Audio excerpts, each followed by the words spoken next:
नमस्ते, मैं अविचल दुबे। कोरोना को लेकर हम शायद अब उतने सीरियस नहीं हैं जितने होने चाहिए, लेकिन अब मैं यहाँ आपको मोटे तौर पर 3 पॉइंट्स ऐसे बताऊँगा जिनको जानकर आपको लगेगा कि अब हमको अपनी चिंता को बढ़ा देना चाहिए या हमको अब इसको फिर से सीरियस लेना चाहिए। वैसे सीरियस हमेशा लेना चाहिए, लेकिन जिस तरह से हमने अब इग्नोरेंस चालू किया है, जिस तरह से अनलॉक की प्रक्रियाएं शुरू हुई हैं, उसके बाद तो शायद ही हम कोरोना को लेकर कोई चिंता कर रहे हैं। लेकिन 3 बातें हम जान लीजिए। पहले तो ये कि कोरोना के जो मामले हैं वो एक तरह से सैचुरेटेड हो गए हैं, एक जगह जाकर स्थिर हो गए हैं, वहाँ से कम नहीं हो रहे हैं। दूसरी बात ये कि कोरोना से होने वाली जो मौतें हैं वो भी 500 के आसपास घूम रही हैं, या तो उससे ज़्यादा हैं या 500 के आसपास हैं। ये भी एक बड़ा पॉइंट है। और तीसरा और बड़ा पॉइंट ये कि वैक्सीनेशन की रफ्तार अभी भी उतनी तेज़ नहीं है जितनी देश को ज़रूरत है। इन तीनों पॉइंट्सों को हम लोग एलेबोरेट करेंगे और ढंग से समझेंगे। पहला पॉइंट ये है कि कोरोना के जो केसेस हैं उसमें जो पॉजिटिविटी रेट है उसमें बढ़ावा हुआ है। बीते एक सप्ताह में पॉजिटिविटी रेट करीब करीब 2 गुना हो गया। जो पॉजिटिविटी रेट हमने रविवार को पाया है वो 3.4% है, जबकि ये पॉजिटिविटी रेट 20 जुलाई को करीब एक सप्ताह पहले 1.68% था। स्वास्थ्य मंत्रालय का साफ तौर पर कहना है कि अभी तो ये चिंता की बात नहीं है, लेकिन अगर ये केसेस बढ़ने शुरू हो गए, यहाँ से अगर पॉजिटिविटी रेट और गेन होता है यानी कि बढ़ता है, तो फिर आप ये मान लीजिए कि तीसरी लहर का ट्रेंड चालू हो चुका है। अभी तो हम जो बात कर रहे हैं उसमें ये बात कर रहे हैं कि तीसरी लहर कब आएगी, उसमें क्या क्या होगा, लेकिन ये ट्रेंड अभी भी शुरू हो सकता है अगर पॉजिटिविटी रेट जो है वो और तेज़ी से बढ़ना शुरू होता है। अच्छा, जो ये पॉजिटिविटी रेट बढ़ रहा है यानी कि कोरोना मामलों की संख्या बढ़ रही है, बढ़ तो नहीं रही है, मैं कहूँगा सैचुरेटेड है, एक जगह जाकर स्थिर है।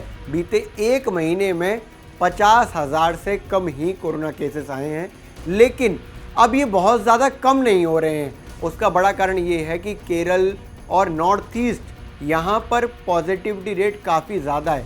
5 से 15% के बीच में पॉजिटिविटी रेट चल रहा है।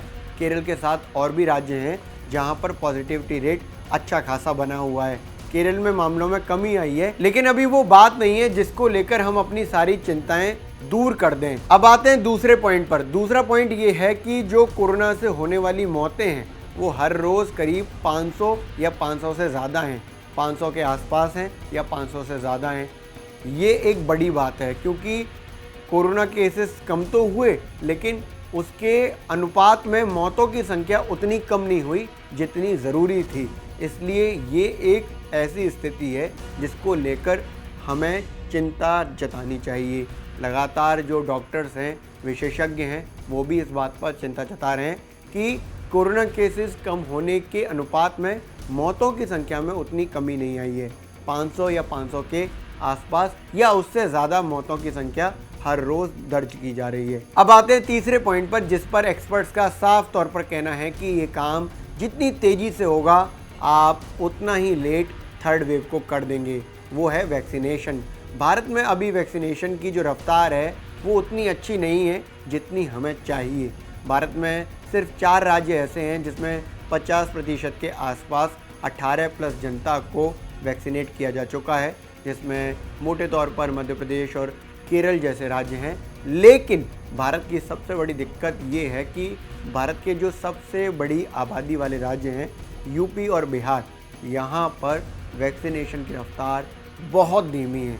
इतनी धीमी कि अगर दोनों राज्यों के 18+ जनता को मिलाकर बताऊं तो दोनों डोज केवल 5% जनता को इन दोनों राज्यों के लगी है।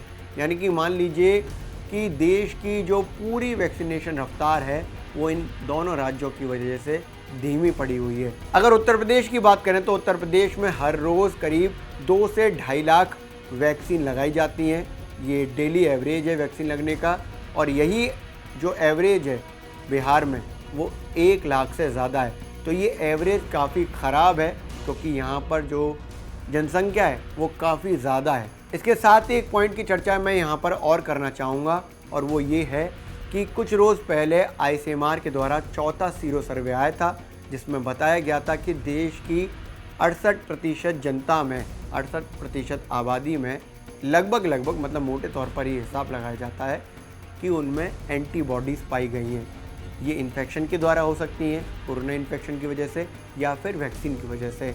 लेकिन ये अच्छी बात है, जितनी ज़्यादा जनसंख्या में एंटीबॉडीज़ होंगी उतना कम चांसेस होते हैं कि कोरोना फिर से हो। लेकिन थर्ड वेव की आशंका अभी भी बनी हुई है।